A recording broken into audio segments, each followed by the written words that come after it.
Welcome to Samba Samba. Enjoy the video.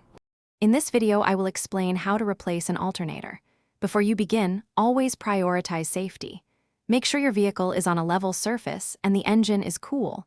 Gather your tools like wrenches, a serpentine belt tool, and safety glasses. Disconnect the negative battery cable first to prevent electrical shorts. This crucial step ensures your safety throughout the process. Locate the alternator, usually on the front or side of the engine, often near the power steering pump. Now, let's get to removing the old alternator. Use a serpentine belt tool to relieve tension on the belt, then carefully remove it from the alternator pulley.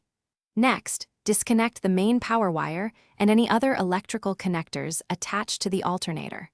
Finally, unbolt the alternator from its mounting brackets.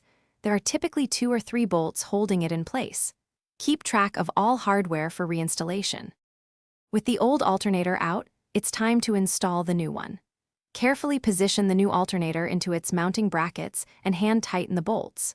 Once aligned, fully tighten the mounting bolts to the manufacturer's specifications. Reconnect all electrical connections, ensuring they are secure and tight. Finally, route the serpentine belt back onto all pulleys, making sure it's properly seated on the alternator pulley. Almost done, reconnect the negative battery terminal. Double-check all connections and ensure no tools are left in the engine bay.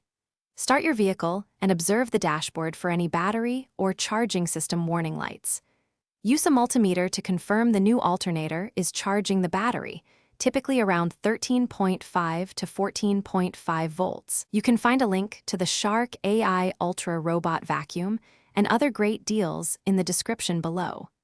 Let the engine run for a few minutes to ensure everything is working correctly. Thanks for watching. Consider subscribing if we helped you.